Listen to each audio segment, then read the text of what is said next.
Yeah, that's right, Sonic Dream Team. Does anybody remember this game? I feel like everybody's forgotten about it, which, fair enough, it's just a mobile game, nothing too spectacular.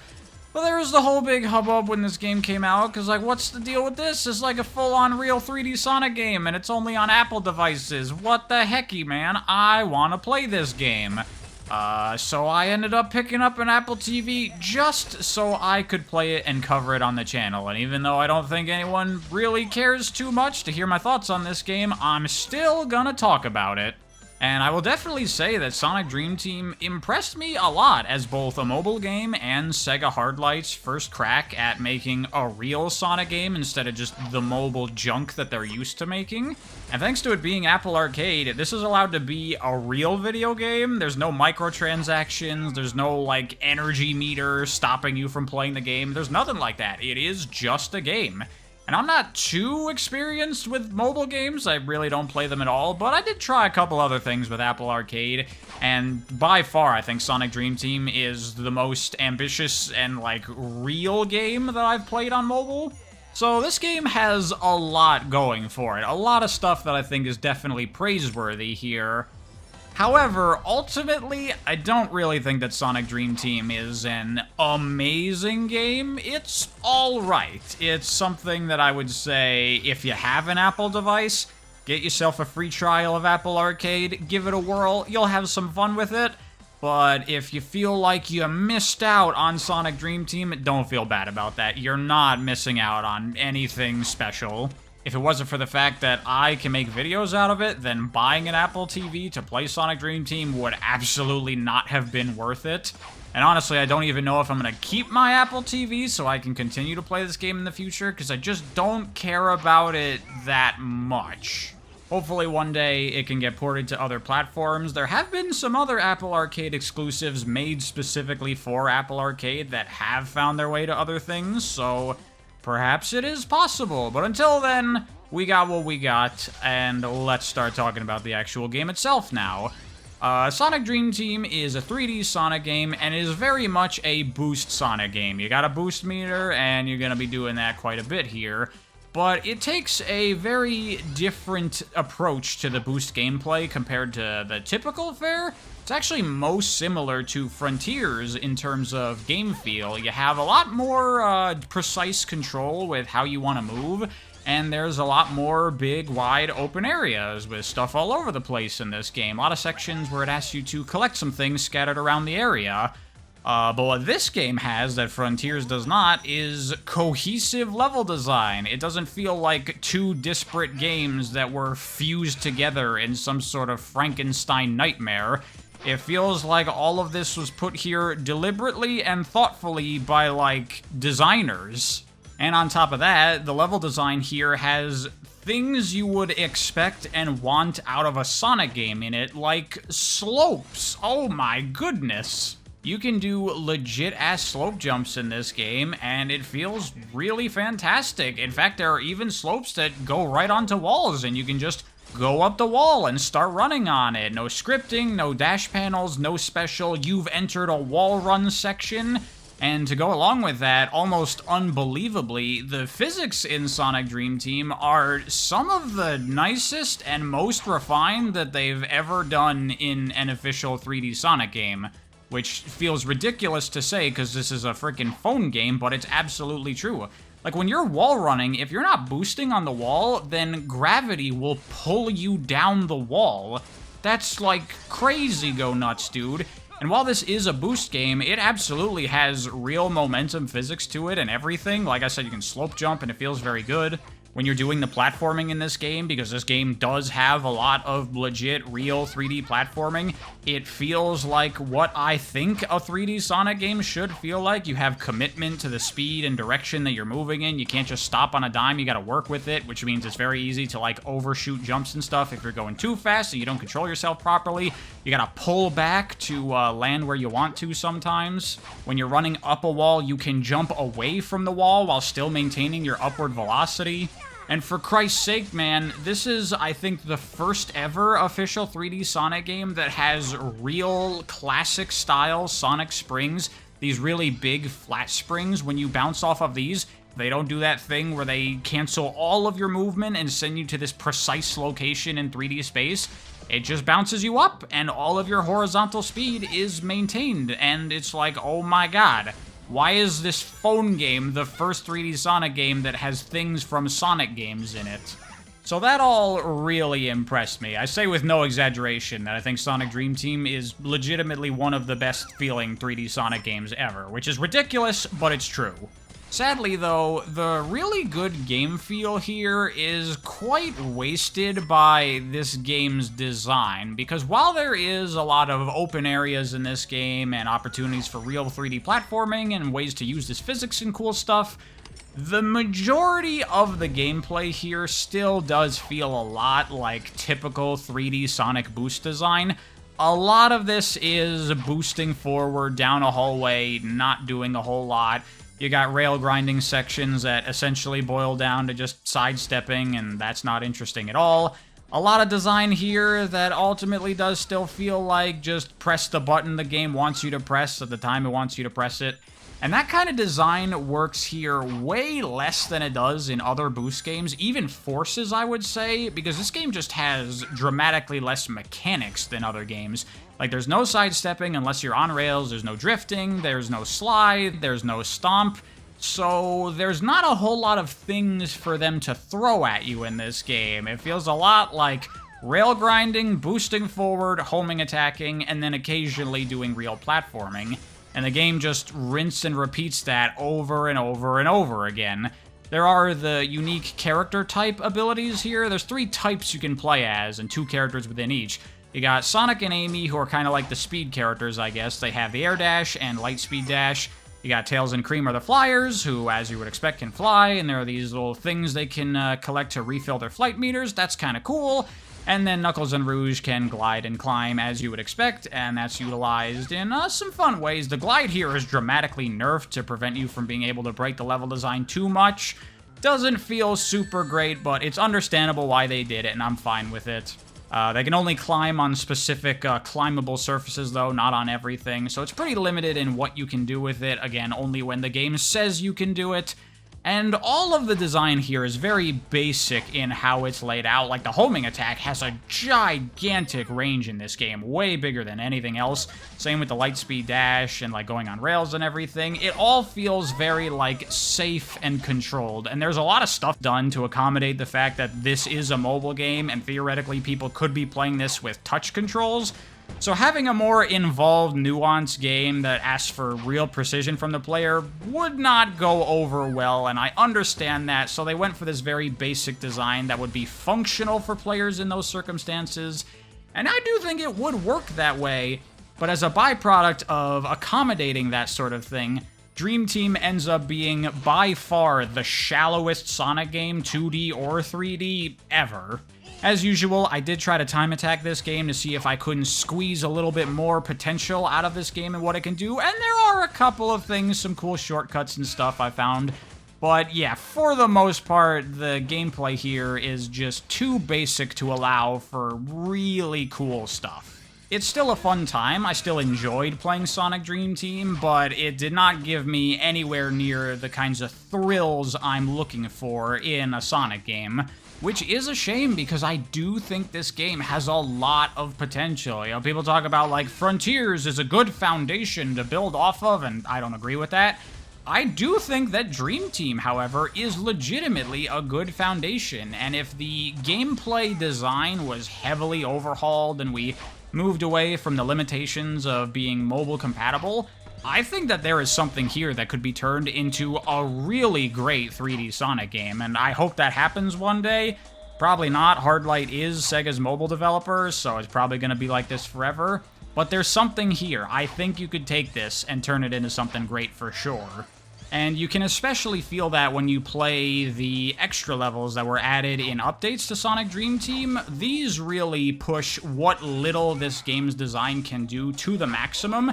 These levels are much harder than anything else in the game and a lot more demanding in what they ask from the player, a lot less of that simple kind of QTE-like design that we see in a lot of boost games, way more reliance on real platforming and physics and stuff. and these are pretty fun. These are by far the best part of the game. If the whole thing had this kind of design going on here, I could really see myself liking Dream Team a lot more. So perhaps there is potential for the future of Sega Hardlight making these kinds of 3D Sonic games, hopefully. I guess it's also worth mentioning that structurally this game is quite a bit different than your typical Sonic fare, as while this game does have your typical zone structure, and you got 3 acts per zone and then a boss, it's actually a collectathon, which, surprisingly, they've never done, like, the traditional collectathon style with Sonic before. Kind of frontiers a little bit, but this is, like, full-on. You got these dream orb things, I never remember what they are, but they're like your stars or jiggies, and you gotta collect them to unlock more levels and keep progressing.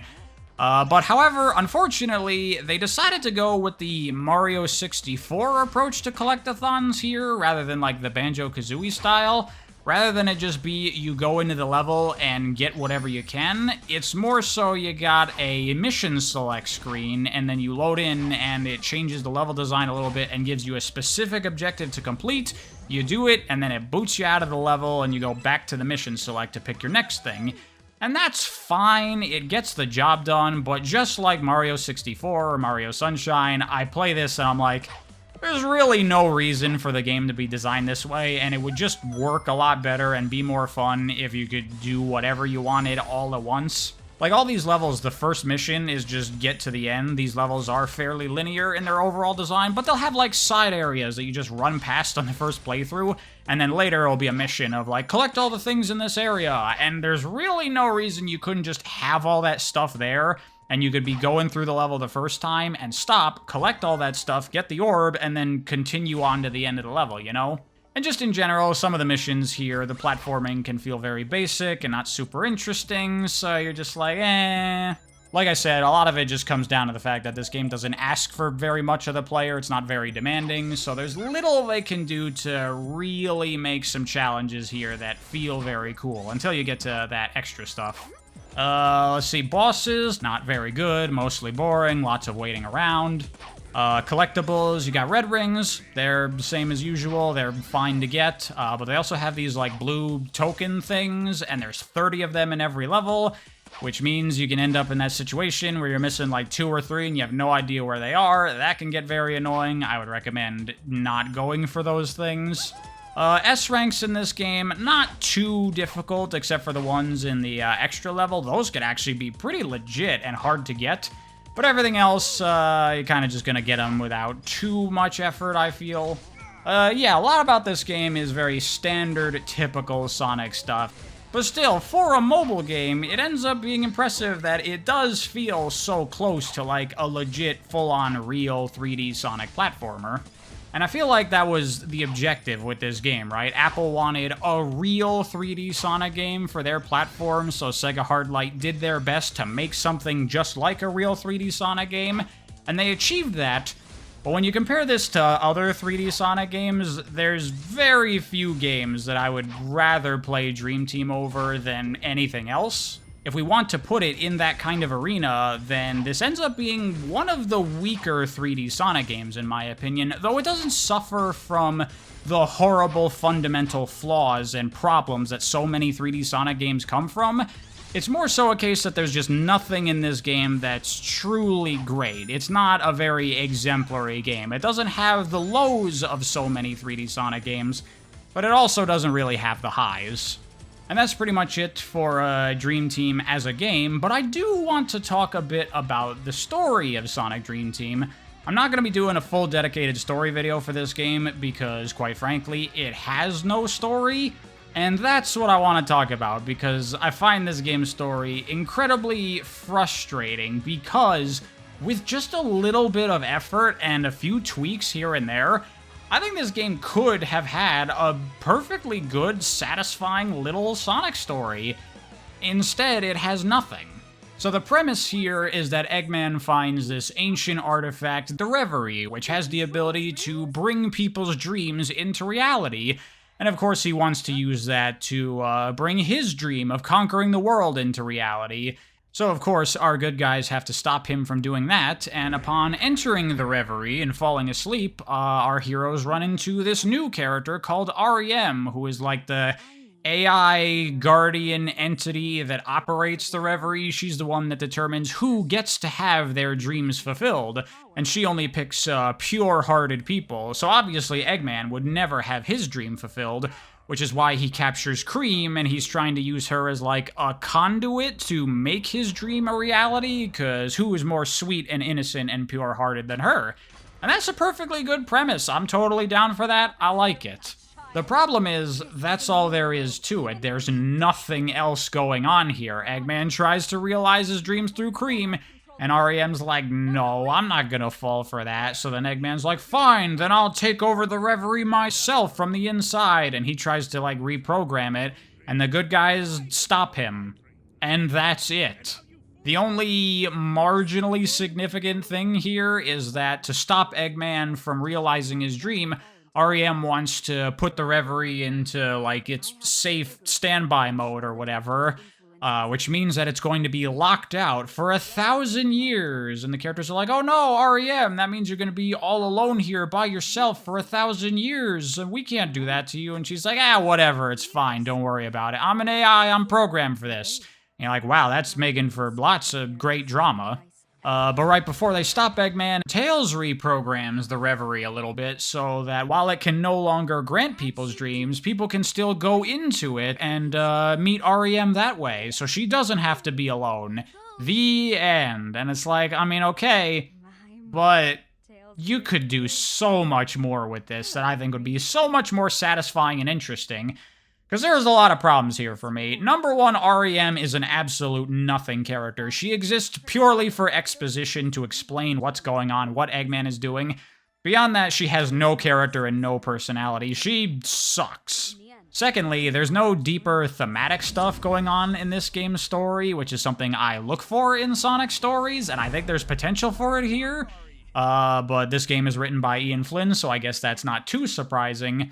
And thirdly, have you ever heard of Chekhov's gun? It's a writing term that essentially just refers to the idea of a setup and a payoff. You establish something earlier in the story, and then it comes back later in the story in some big way. If you see a gun early in a story, you know at some point that gun is going to get fired. And my big problem here is that Dream Team's story has a giant, huge, in-your-face Chekhov's gun that never gets fired. The Reverie, a machine capable of granting dreams.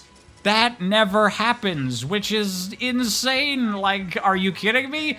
This is some basic-ass stuff here, man. Come on. Thinking about all this, when the game first came out and I was playing it, I was like, dude, you could totally fix this up and give this game a real story that would actually be quite good. And you wouldn't even have to change that much about it. And I got so annoyed thinking about all this stuff that I gotta share my ideas here. I have to let you know how good this game's story could have been if they put in some amount of effort. So we can keep a lot of the base ideas here. The Reverie, Eggman trying to use Cream to realize his dream through her. That's all fine, but with the fact that, like, Cream is kind of a central component to this game's premise, I feel like this story should be a Cream-centered story a little bit. Give her some time in the spotlight. She's one of the most underutilized Sonic characters, and I think she's got a lot of potential for good story stuff, so I want to give her more focus. But the real main character that I want to focus on this story really is Ariem. That's, like, typical Sonic formula stuff. You have a new Sonic character they introduce, and the story is really their story. We just follow it from Sonic's perspective. And we have the stuff with Ariem being an AI, and her function is to fulfill people's dreams, and she has been alone for a long time, as this is some ancient artifact that Eggman dug up, and at the end she's like, it's fine, I can be on my own for 1,000 years. So there's nuggets there that we can use to build a real character out of. Here's what I suggest. Instead of a lot of the cutscenes in Dream Team being the characters standing around talking about what's going on or what they're gonna do to solve the situation and not really accomplishing very much, we have a lot of the cutscenes be much more character-focused, and especially focusing on Cream and Ariem and trying to develop a relationship with those two. We're gonna lean into the AI stuff with Ariem and how she is focused on fulfilling her programming, granting people's dreams. But Cream, of course, being the kind of character she is, a sweet, kind girl, she wants to make friends with everyone, she wants to get along with everyone, she wants everyone to be happy. So she tries to make friends with Ariem over the course of the game's story, and I'm thinking at first Ariem doesn't respond well to this, kind of similar to Cream and Blaze's relationship in Sonic Rush, but instead of actively pushing away, it's more like Ariem doesn't really understand the things that Cream is asking her. Like, Cream can be like, "Miss Ariem, do you want to be friends?" And Ariem's like, "I don't know, I've never had a friend before. What does it mean to be friends with somebody?"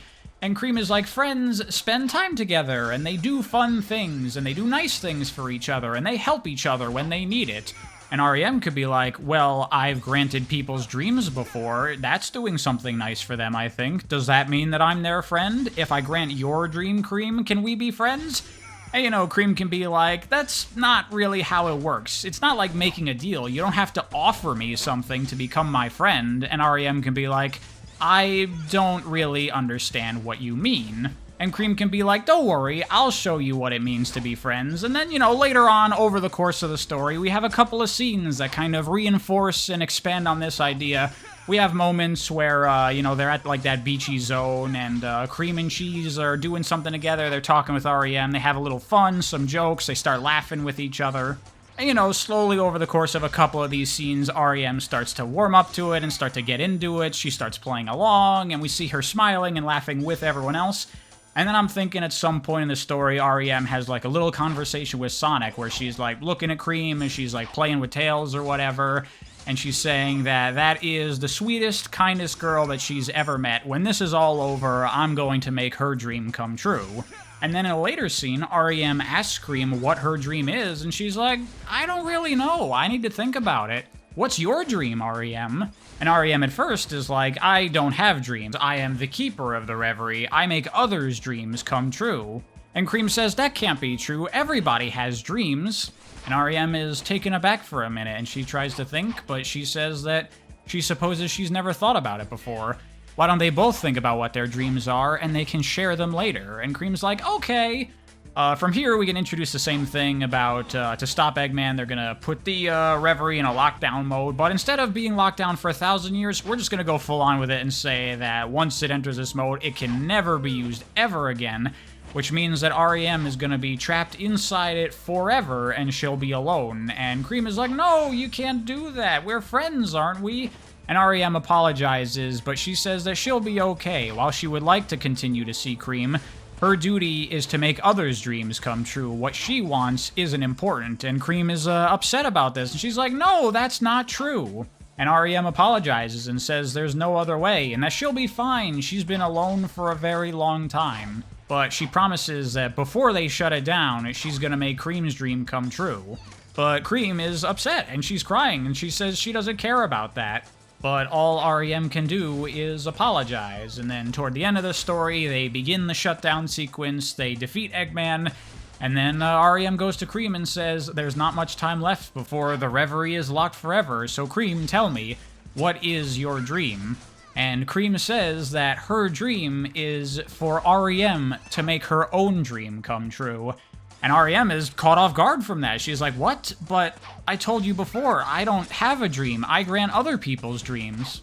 And Cream says, "Well, my dream is for you to fulfill your own, so you have to." And Ariem doesn't know what to say for a while. She's like, "All that time before the Reverie was discovered by Eggman, I spent alone, and I had never thought about that before." And she, like, looks around to all the other characters, and, you know, they give her smiles and they give her looks, and she sees Cream, who's, you know, tearing up a little bit. And she says, "But I guess if I were to have a dream now, it would be that I want to continue to be with my friends." And that brings a big beaming smile to Cream's face, so we, like, fade to white. Everybody wakes up from the Reverie. Tails confirms that it's been locked down and no one can access it anymore. And Cream's like, "What about Ariem?" And he says he doesn't know. He can't tell from the outside. And Cream is worried. She's like, "Oh no, does that mean that we won't get to see Ariem again?" And Sonic says, "I don't think that's something we're gonna have to worry about." Cut to end credits scene where Cream is back at her home in bed going to sleep, and she looks a bit sad, a bit worried. Maybe she's talking to Cheese saying, "I hope we can see Ariem again one day." And she falls asleep. And Ariem is there waiting for her in the dream world, no longer bound to the Reverie. She can see any of her friends whenever they fall asleep. And we end on a nice hug between Cream and Ariem. The end. There you go. See? How about that? Like I said, not too different from the actual game story, but you put a little something in there, you know? We got emotion, we got a character arc, we got a theme of, you know, a character that's very much like living for others, focused on other people, never thinking about themselves. I think it just makes the whole thing so much more satisfying. It makes Ariem a real character that's actually likable. It makes the story feel like a Sonic story. And like I said, I find this stuff so frustrating, because I literally came up with all this over the course of like an hour playing the game when it first came out. Come on, people, can you put in a little bit of effort to making these stories into real stories? Please?